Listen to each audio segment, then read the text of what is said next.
है आपका 4 TV news पर। मैं हूं आपके साथ जो है बुलेटिन की शुरुआत करते हैं। दिल्ली से खबर सामने आ रही, सुप्रीम कोर्ट में वक्फ को लेकर सुनवाई, 3 मुद्दों पर रोक लगाने की मांग केंद्र की तरफ से।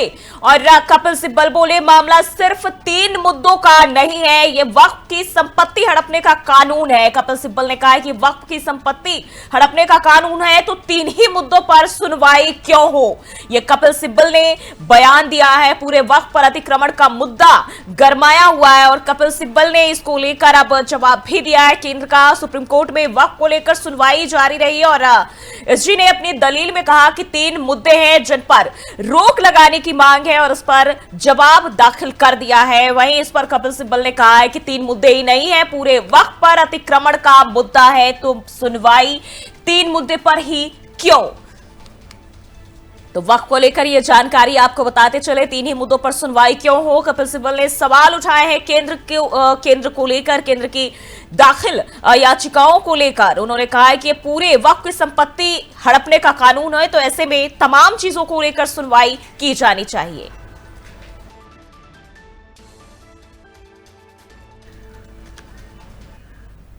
बढ़ते आगे, दिल्ली से एक और खबर आपको बता दें। आज कर्नाटक दौरे पर राहुल गांधी समर्पण संकल्प रैली में होंगे शामिल। खड़गे, सिद्धरमैया और शिव कुमार भी रहेंगे मौजूद। युवाओं के लिए कांग्रेस की चौथी गारंटी का ऐलान संभव। तो ये जानकारी आपको बताते चले, राहुल गांधी का दौरा और खड़गे, सिद्धरमैया और शिव कुमार भी इस दौरान शामिल होंगे, समर्पण संकल्प रैली में शामिल होंगे। आज कर्नाटक दौरे पर कांग्रेस नेता राहुल गांधी और दिल्ली से यह खबर आपको बताते चले, बताया जा रहा है समर्पण संकल्प रैली में शामिल होंगे कांग्रेस नेता और खड़गे, सिद्धरमैया भी इस दौरान राहुल गांधी के साथ रहेंगे। इसके अलावा शिव कुमार भी इसमें मौजूद रहेंगे। युवाओं के लिए कांग्रेस की चौथी गारंटी का ऐलान भी संभव बताया जा रहा है। तो कांग्रेस नेता राहुल गांधी आज कर्नाटक यात्रा पर जाएंगे और वहां वे राज्य के समर्पण संकल्प रैली में शामिल होंगे और इस रैली में मुख्यमंत्री सिद्धरमैया, कांग्रेस अध्यक्ष मल्लिकार्जुन खड़गे और प्रदेश अध्यक्ष डीके शिव कुमार भी उपस्थित रहेंगे। राहुल गांधी इस अवसर पर युवाओं के लिए पार्टी की चौथी गारंटी की घोषणा जो है वो कर सकते हैं, इसके भी संभावना जताई जा रही है, जो कि आगामी विधानसभा चुनाव से पहले युवाओं के कल्याण पर केंद्रित होगी।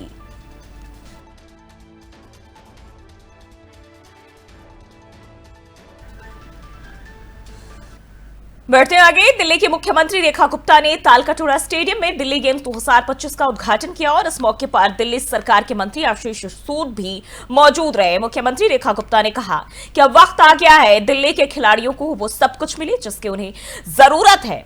उन्होंने कहा कि पहले खिलाड़ियों को मजबूरी में दूसरे राज्यों में रजिस्ट्रेशन करवाना पड़ता था, लेकिन अब उनकी सरकार सुनिश्चित करेगी कि दिल्ली के खिलाड़ी यहीं रहे और दिल्ली का नाम रोशन करे।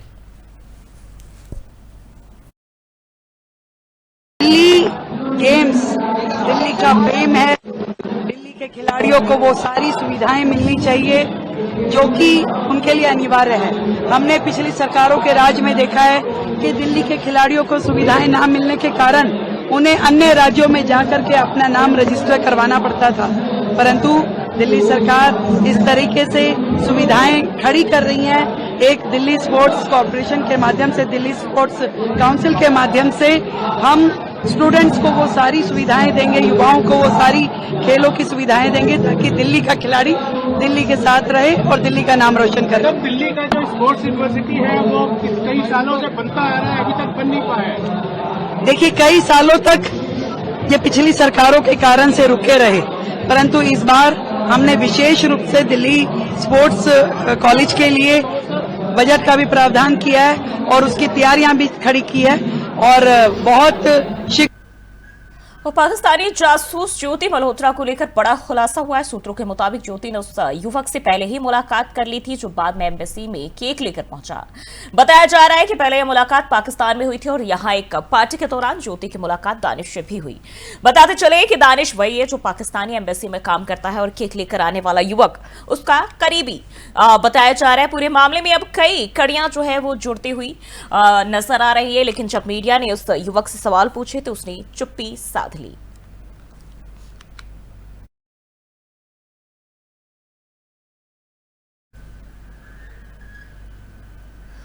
बढ़ते आगे लखनऊ से खबर आपको बताते चले, आईएसआई एजेंट शहजाद को लखनऊ कोर्ट ने भेजा जेल। 14 दिन की न्यायिक हिरासत में जेल भेजा गया शहजाद को एडीजी 2 की अदालत में पेश किया गया था और कल यूपी एसटीएफ ने मुरादाबाद से गिरफ्तार किया था। पैसों के बदले पाक को देता था खुफिया जानकारी, यानी कि लगातार पाकिस्तानी जासूसों पर भारतीय एजेंसियों का शिकंजा कसता हुआ जा रहा है। और ऐसे में हम देखें लगातार एक के बाद एक नई कड़ियां जो है वो जुड़ती जा रही है और एक एक के बाद देखें एक एक करके कई सारे जो जासूस है उनका खुलासा किया जा रहा है। आपको बताते चलो 14 दिन की न्यायिक हिरासत में शहजाद को भेजा गया है और अब पैसों के बदले पाकिस्तान को खुफिया जानकारी भारत की उपलब्ध कराता था और यूपी एसटीएफ ने मुरादाबाद से गिरफ्तार किया था। आपको बताते चले एडीजी 2 की अदालत में शहजाद को पेश किया गया। 14 दिन की न्यायिक हिरासत में अब भेजा गया आईएसआई का एजेंट शहजाद बताया जा रहा है।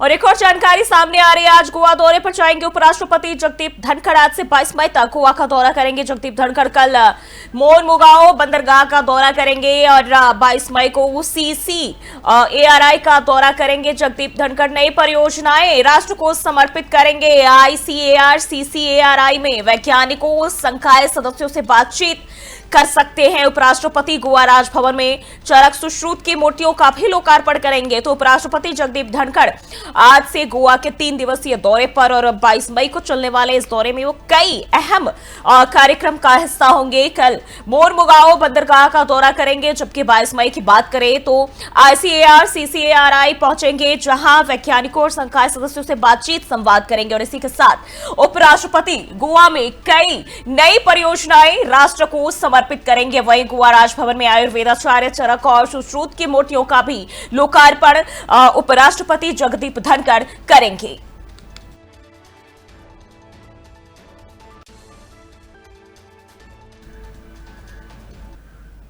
बढ़ते हैं आगे, ग्रेटर नोएडा से बड़ी कार्रवाई की खबर सामने आई है, जहां जीएसटी विभाग के प्रशासनिक अधिकारी सत्येंद्र बहादुर सिंह को विजिलेंस टीम ने रिश्वत लेते रंगे हाथों गिरफ्तार कर लिया है। अधिकारी सेक्टर 148 के राज्य कर कार्यालय में तैनात था और लंबे समय से एक व्यापारी से पैसों की डिमांड कर रहा था। विजिलेंस की टीम ने उसे खंड 13 स्थित डिप्टी कमिश्नर कार्यालय से उस वक्त पकड़ा जब वो 45,000 रुपए की रिश्वत लेता हुआ नजर आया।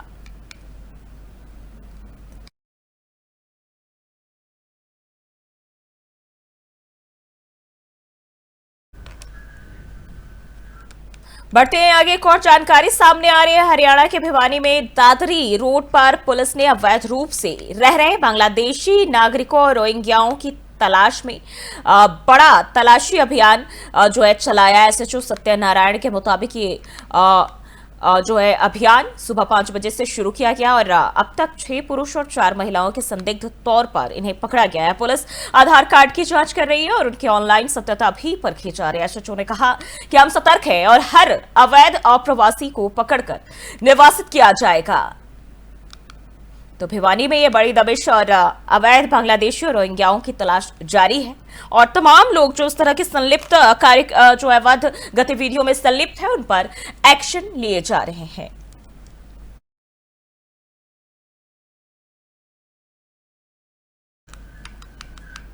बढ़ते आगे, एनसीपी नेता छगन भुजबल ने महाराष्ट्र में मंत्री पद की शपथ ले ली है। महाराष्ट्र के उप मुख्यमंत्री अजित पवार ने उन्हें अपने मंत्रिमंडल में शामिल किया, जिसके बाद बीजेपी के प्रदेश अध्यक्ष और मंत्री चंद्रशेखर बावनकुले ने इस फैसले का स्वागत किया।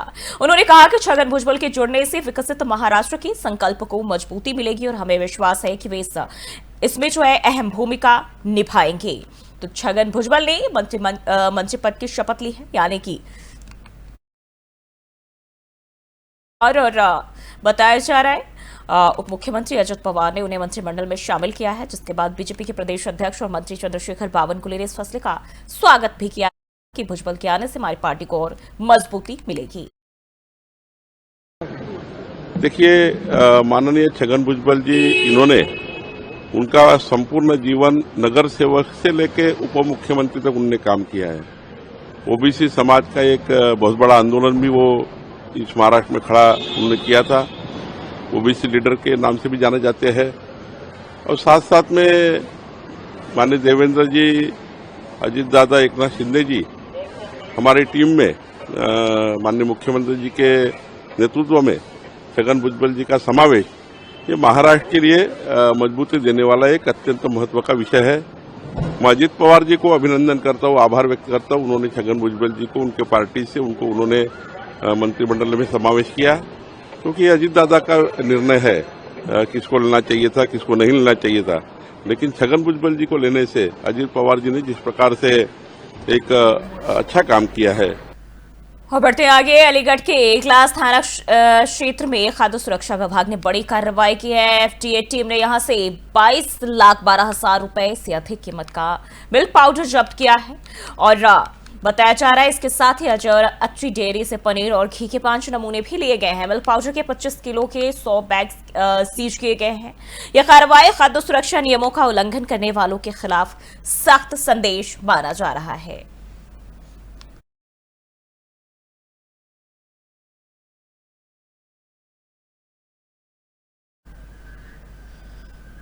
लखनऊ से खबर सामने आ रही है। एलएसजी गेंदबाज पर आईपीएल आचार संहिता उल्लंघन का मामला। दिग्वेश सिंह पर आईपीएल आचार संहिता उल्लंघन का एक्शन। मैच फीस का 50% जुर्माना और 1 मैच का निलंबन किया गया है एसआरएच के खिलाफ।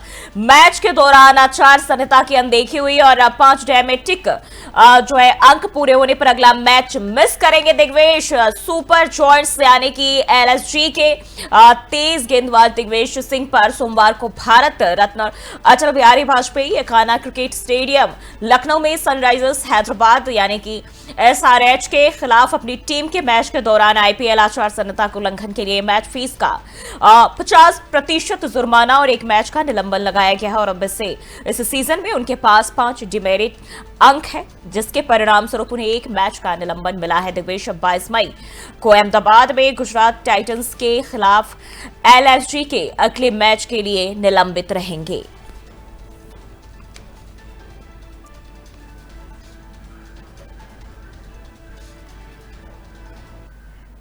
बढ़ते आगे, दिल्ली से खबर सामने आ रही जहां दिल्ली अलीगढ़ उधम सिंह नगर उत्तराखंड की बात करें तो बस्ती और कानपुर जो है उत्तर प्रदेश से हाई टेक निवेश घोटाले में शामिल 5 आरोपियों को गिरफ्तार किया गया और उनके पास से 2 मोबाइल फोन, बैंक रिकॉर्ड और डिजिटल सबूत भी मिले हैं। लगभग 5 करोड़ रुपए की मनी ट्रेल का खुलासा भी हुआ है और इसके साथ ही आरोपियों का अंतर्राष्ट्रीय कनेक्शन भी जो है उजागर हुआ है, जिसमें ट्रांजैक्शन में चीनी संचालकों और कंबोडियन सहयोगियों की संलिप्तता पाई गई है।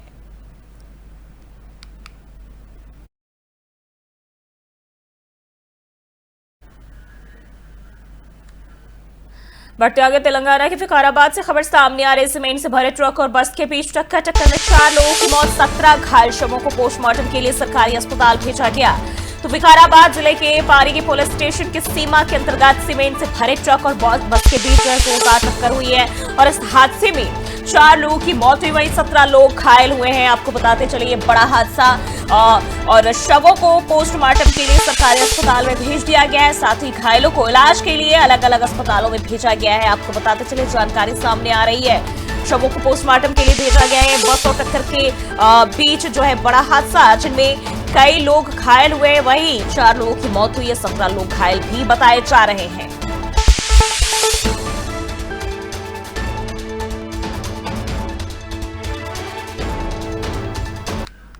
बढ़ते आगे, सुप्रीम कोर्ट ने पश्चिम बंगाल सरकार को राज्य सरकार के कर्मचारियों को 25% डीए यानी कि महंगाई भत्ता देने का निर्देश दिया। भाजपा नेता दिलीप घोष ने कहा, अगर वे कानून का पालन करते हैं तो ऐसे कह सकते हैं कि हम यह कानून नहीं मानेंगे। जब न्यायालय का कोई निर्देश आता है तो वे कह देते हैं कि हम इसे नहीं मानेंगे और जब यह हमारे पक्ष में होगा तब मानेंगे। ऐसा नहीं चल सकता। आप कानून को मानेंगे तो हमेशा मानेंगे। सुप्रीम कोर्ट, विधानसभा और लोकसभा किसी को नहीं मानते हैं। आपके मुंह से ये बातें शोभा नहीं देती है।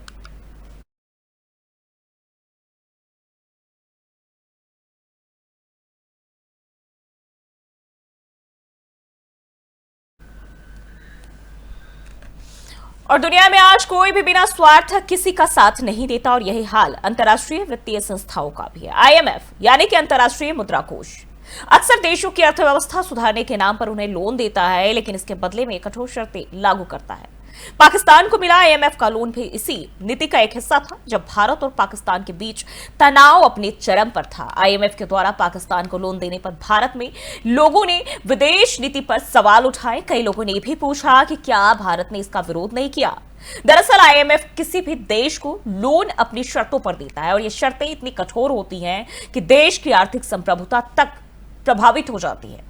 पाकिस्तान को हाल ही में आईएमएफ से लोन मिला, लेकिन इसके बदले आईएमएफ ने 11 कड़ी शर्तें लागू की और इन शर्तों का असर सीधी आम जनता पर पड़ता है। यह साफ है कि आईएमएफ का मकसद सिर्फ मदद नहीं बल्कि रणनीतिक और आर्थिक हितों की पूर्ति भी होता है। ऐसी सच्चाइयों को जानने के लिए देखिए हमारी खास रिपोर्ट। दरअसल भारत और पाकिस्तान के बीच पहलगाम आतंकी हमले के बाद बड़े तनाव के बाद अब सीज फायर हो गया है। जब भारत पाकिस्तान दोनों की ओर से सीमा पर हमले हो रहे थे तो अंतर्राष्ट्रीय मुद्रा कोष यानी आईएमएफ ने आतंक के पनाहगार देशों को आर्थिक मदद देने के लिए $1 अरब के लोन को मंजूरी देकर दुनिया भर में किरकिरी कराई थी। लेकिन अब उसे भी पाकिस्तान का असली खेल शायद समझ आ गया है और वैश्विक निकाय ने बेलआउट की अगली किस्त जारी करने से पहले 11 नई शर्तें लगा दी हैं। यही नहीं, पाकिस्तान के लिए बड़ी चेतावनी भी जारी की है, क्योंकि भारत पाकिस्तान तनाव के बीच पाकिस्तान को भारी भरकम कर्ज देने के बाद आईएमएफ को अब शायद अपना पैसा डूबने का खतरा महसूस होने लगा है, क्योंकि आईएमएफ ने अपने बेलआउट पैकेज की अगली किस्त जारी करने के लिए पाकिस्तान पर 11 नई शर्तें लगाई हैं और इसके बाद पाकिस्तान पर कुल शर्तें बढ़कर 50 हो गई हैं। आईएमएफ की ओर से पाकिस्तान को साफ कह दिया गया है कि अगर ये शर्तें पूरी नहीं होती हैं तो फिर उसे अगली किस्त जारी नहीं की जाएगी। आपको यह भी बता दें कि बीते दिनों जब भारत और पाकिस्तान की सेनाएं सीमा पर आमने सामने थी और दोनों ओर से ड्रोन व मिसाइल अटैक किए जा रहे थे, तो ऐसे समय में अंतर्राष्ट्रीय मुद्रा कोष ने पाकिस्तान को मौजूदा एक्सीडेंट फंड फैसिलिटी के तहत $1 अरब की किस्त जारी करने की मंजूरी दे दी थी। इसके साथ ही आईएमएफ ने मौजूदा $7 अरब के बेलआउट पैकेज के तहत पाकिस्तान के लिए क्लाइमेट रिसाइलेंस लोन के लिए भी अतिरिक्त $1.4 अरब की राशि भी मंजूर की है। इसे जोड़कर पाकिस्तान को आईएमएफ से मिली कुल मदद $2.4 अरब हो जाती है। इस मंजूरी के बाद आईएमएफ के खिलाफ ग्लोबल गुस्सा फूट पड़ा था और दुनिया भर में उसकी किरकिरी हो गई थी। इसके बाद आईएमएफ की ओर से पाकिस्तान पर शर्तों को लागू किया गया है और अगर पाकिस्तान के लिए लाई गई नई शर्तों पर गौर करें तो इनमें रिकॉर्ड 17.6 ट्रिलियन पाकिस्तानी रुपए के संघीय बजट को संसद की मंजूरी शामिल है। वहीं बिजली बिलों पर हाई सरचार्ज लगाए जाने की शर्त भी रखी गई है। इसके अलावा जो पाकिस्तान के आयात नियमों के तहत केवल 3 साल तक पुरानी कारों के आयात की अनुमति है, अभी के समय में इसे 5 साल करना शामिल है। इसके अतिरिक्त सरकार को 2035 तक स्पेशल टेक जोन और इंडस्ट्रियल पार्कों के लिए प्रोत्साहनों को क्रम दर क्रम तरीके से समाप्त करने के लिए एक रोड मैप तैयार करना होगा और इसकी रिपोर्ट साल के अंत तक पेश की जानी है।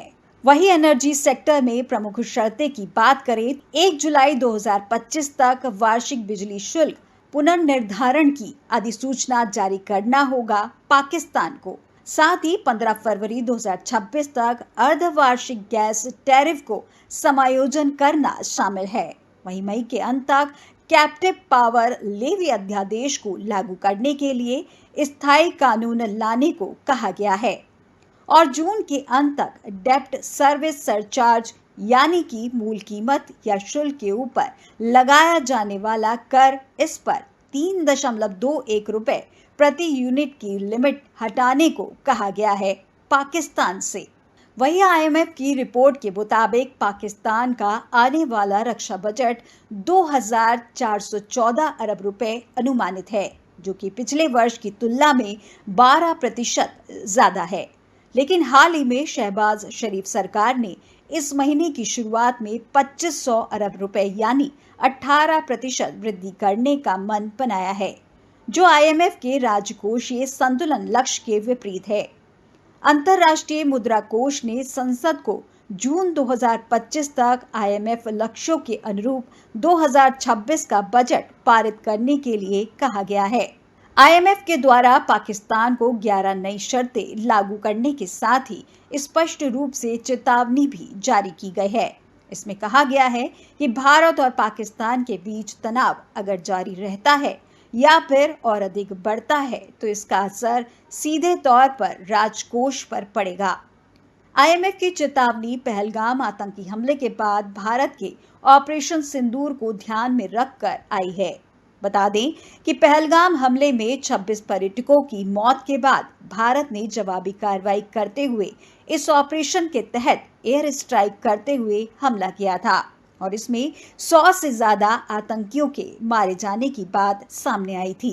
इसके बाद बीते 10 मई को भारत और पाकिस्तान में युद्ध विराम पर सहमति बनी थी।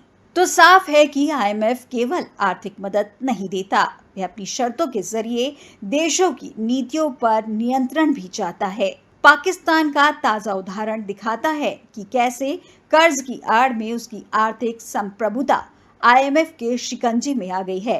यह रिपोर्ट बताती है कि वैश्विक संस्थाओं का असली मकसद मदद नहीं बल्कि अपने हितों की रक्षा और प्रभाव विस्तार होता है।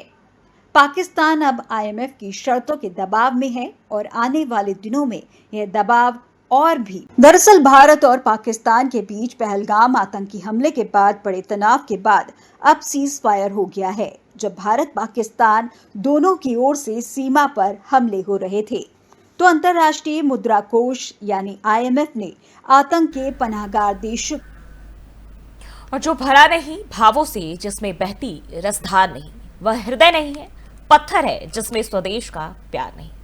पद्म भूषण मैथिली शरण गुप्त की कविता आज देश के उस गद्दार पर सटीक बैठती है जिसका नाम ज्योति है, यानी प्रकाश। लेकिन आज उसके कर्मों ने उसे काल कोठरी में डाल दिया है। आपको बता दें कि जिस देश में हम और आप रहते हैं, दोनों ही खुशनसीब हैं कि ये हमारा प्यारा सा मुल्क भारत है। आप और हम भाग्यशाली हैं कि इस दुनिया के सबसे बड़े लोकतंत्र में एक मजबूत सिपाही है जिसके छांव में खुली सांस लेते हैं, जहां हर धर्म को मानने वाले आपस में भाईचारे के साथ रहते हैं। और उसी देश में हमारे और आपके बीच रहने वाली एक गद्दार ने हमारे और आपके विश्वास को चकनाचूर कर दिया, सीने में खंजर खोपने का काम किया। हमारे भारत से गद्दारी की है और उस गद्दार का नाम ज्योति है जो ISI के एजेंट निकली। तो आज हम इसके बारे में आपको हर उस जानकारी से रूबरू कराने जा रहे हैं जिसके बारे में कल्पना से ही रूह कांप जाती है। ये रिपोर्ट देखिए। हरियाणा पुलिस ने बीते दिन ट्रैवल ब्लॉगर ज्योति रानी, जिसकी उम्र महज 33 साल है, को ऑपरेशन सिंदूर के दौरान पाकिस्तानी खुफिया एजेंसियों के लिए जासूसी करने के गंभीर आरोप में गिरफ्तार किया है। पुलिस के अनुसार ज्योति दिल्ली में स्थित पाकिस्तान उच्चायोग के एक अधिकारी के साथ संवेदनशील जानकारी साझा कर रही थी। कौन है ज्योति रानी? ज्योति रानी का प्रोफेशनल सफर। ज्योति को लग्जरी लाइफस्टाइल का था शौक। जरूरत ने गलत रास्ते की ओर बढ़ाया। आपको बता दें कि हिसार की न्यू अग्रसेन कॉलोनी निवासी ज्योति रानी पहले एक कोचिंग इंस्टीट्यूट में रिसेप्शनिस्ट के रूप में काम करती थी। इसके बाद उन्होंने हिसार के एक निजी स्कूल में पढ़ाना शुरू किया, लेकिन वहां उसने ज्यादा समय नहीं बिताया।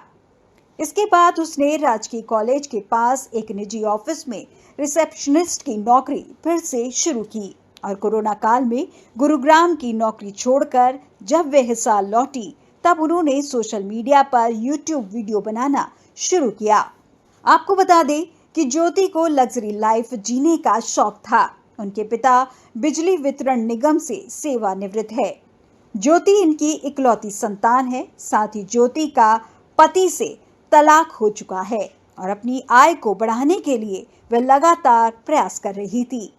कभी यहाँ कभी वहाँ अपना हाथ पैर चला रही थी, लेकिन उसकी जरूरत उसकी आय से अधिक थी, इसलिए उसने इसे पूरा करने के लिए गलत रास्तों का चयन किया। ट्रैवल ब्लॉगिंग से करियर। सोशल मीडिया स्टार बनी ज्योति रानी। पाकिस्तान यात्रा से चर्चा में आई। फेम के पीछे की सच्चाई। कर्मों का हिसाब सबका होगा। लेकिन उससे पहले आपको बता दें कि ज्योति रानी ने YouTube चैनल ट्रैवल विद जो शुरू किया, जिसमें उनके लगभग 3.77 लाख सब्सक्राइबर हैं। वहीं उसके इंस्टाग्राम अकाउंट पर 1.31 लाख फॉलोअर्स हैं, जिस पर वह देश विदेश की यात्राओं की जानकारी और अनुभव साझा करती हैं। ज्योति ने पाकिस्तान सहित कई देशों की यात्रा की है, जहां उनके वीडियो में पाकिस्तान की सकारात्मक छवि दिखाई गई है कि दुनिया जिस तरह से पाकिस्तान के बारे में सोचती है, असल में पाकिस्तान वैसा नहीं है।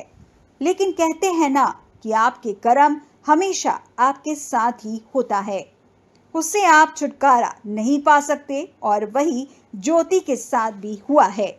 जासूसी के आरोप और पाकिस्तानी खुफिया अधिकारियों से मुलाकात। पुलिस जांच में पता चला कि ज्योति ने 2018 में पासपोर्ट बनवाया और 3 साल पहले YouTube चैनल बनाया था। 2023 में उन्होंने पाकिस्तान उच्चायोग से विजिटर वीजा प्राप्त किया था और पाकिस्तान उच्चायोग के अधिकारी एहसान उर रहीम उर्फ दानिश से संपर्क में आई। दानिश के कहने पर ही उसने पाकिस्तान में अली अहवान नामक व्यक्ति से मुलाकात की, जिसने उनकी यात्रा और ठहरने की व्यवस्था की। इसके बाद उसने पाकिस्तान के सुरक्षा और खुफिया अधिकारी शाकिर और राना शहबाज से संपर्क बनाया और ज्योति ने उसके साथ पाकिस्तान में उन सभी जगहों का दौरा किया जहां आम इंसान का जाना मुमकिन नहीं है। इसके बाद ज्योति ने शाकिर का मोबाइल नंबर भी लिया और संदेह से बचने के लिए उसे अपने मोबाइल में जट रंधावा के नाम से सेव कर लिया था। पुलिस के अनुसार ज्योति ने भारतीय सुरक्षा से जुड़ी संवेदनशील जानकारियां इन अधिकारियों के साथ साझा की और दानिश से लगातार संपर्क में रह रही थी। वहीं इस मामले को लेकर हरियाणा के मुख्यमंत्री नायब सिंह सैनी का कहना है कि इनके खिलाफ हमारी पुलिस कार्रवाई कर रही है। हमारे पड़ोसी देश यानी पाकिस्तान ने हमारे पर्यटकों को उन्हीं के परिवारों के सामने मौत के घाट उतार दिया था। आगे उन्होंने कहा कि नहीं, देखिए, जो इस प्रकार के हमारे सामने कोई विषय आते हैं उनके खिलाफ हमारी पुलिस कार्रवाई कर रही है और जो पकड़े गए हैं कि हमारे ही यहाँ देश में रह करके अपने एक ऐसे पड़ोसी देश, क्योंकि भारत की संस्कृति में, हमारे संस्कारों में, हमारे ऋषियों ने, संतों ने, हमारे गुरुओं ने हमें ये शिक्षा दी है कि हम अपने आप। फिलहाल के लिए इस बुलेटिन बस इतना ही। देश और दुनिया की तमाम खबरों के लिए देखते रहिए 4 TV न्यूज।